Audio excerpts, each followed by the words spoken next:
What's the best philosophy to live your life by that would guarantee you the highest state of well being and satisfaction possible?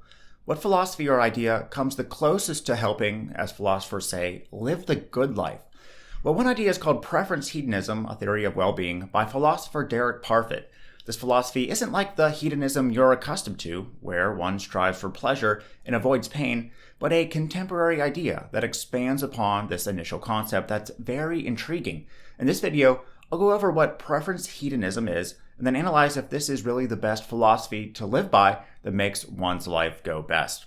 To explain what this idea is, we first have to distinguish it from regular hedonism, also referred to as prudential hedonism.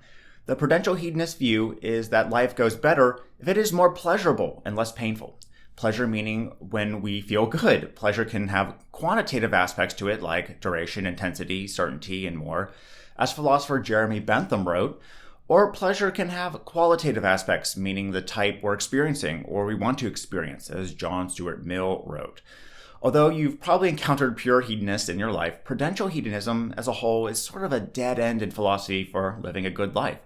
One of the most famous hedonism killers was Harvard philosopher Robert Nozick and his experience machine thought experiment. Nozick asks us if there was a machine called the experience machine, something you could plug your brain into that would simulate the happiest reality possible for you, and you wouldn't remember you plugged into it. Would you plug into it? Think of like the Matrix, where you're living like a blob hooked up to a computer simulator. According to prudential hedonism, you would want to, since you're experiencing more happy chemicals like dopamine, oxytocin, and happy feelings during your life. But Nozick says none of us would really hook up to the machine if given a chance, which shows that there's more to life than just pleasure. We want to do and achieve certain things, he writes, instead of just experience them. We want to live our real lives and be a certain kind of person instead of a blob of matter connected to a device.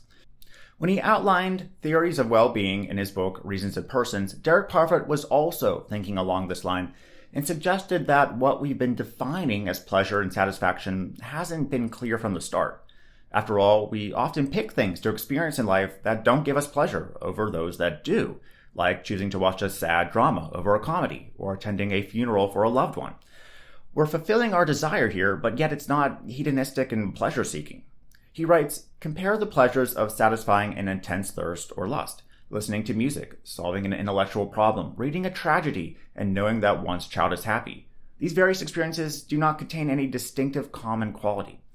In the place of prudential hedonism, he suggests preference hedonism. On this view, one's life goes better if it contains more experiences of the kind that one desires. Prudential or narrow hedonism focuses on just pleasure sensations, but preference hedonism contains anything we desire at the moment to experience. The greatness of pleasure, on this view, is proportional to the strength of one's desire to have that experience.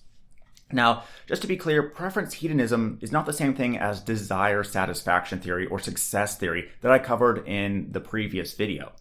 While desire satisfaction theory appeals to all our preferences about our own lives, preference hedonism only appeals to preferences about those features of our lives that we know about or are discernible. Parfit gives this example. Suppose that I strongly want not to be deceived by other people. On preference hedonism, it will be better for me if I believe that I am not being deceived. It will be irrelevant if my belief is false, since this makes no difference to my state of mind. On success theory, it will be worse for me if my belief is false. With preference hedonism, if we want to feel sad, cry, or suffer, that's okay, and choosing the experience that gives us the desired mental state will help us live the best life we can. The first objection to preference hedonism that probably comes to your mind is doing whatever you want leads us down the same route as regular hedonism. You'll be living a self-centered, unfulfilled life since you only care about yourself and do what you want to do.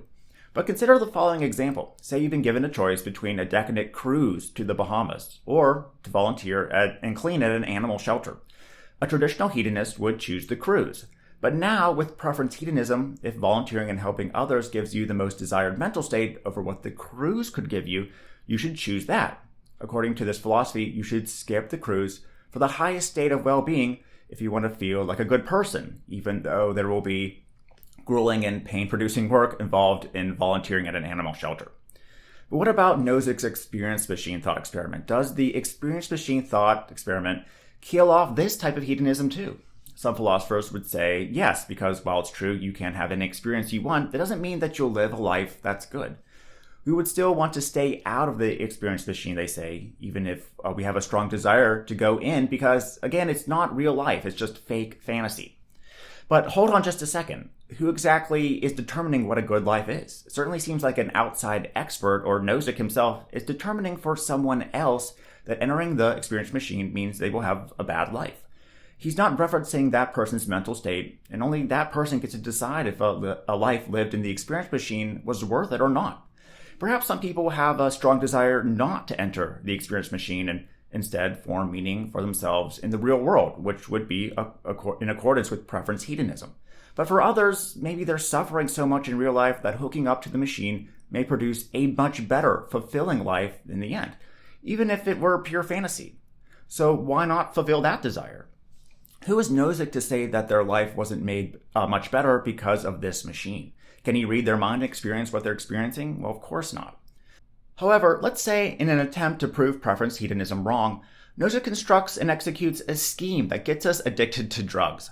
Each day we wake up with a desire for the drug that he got us addicted to, and he will give us that drug until we die. Does that make for a good life, even though we fulfilled our main preferences each day? This was a preference, by the way, in which we really had no say in. But it's possible one day we may wake up with a second desire to get off drugs and do something more meaningful with our lives that may be greater than our first desire for our regular fix.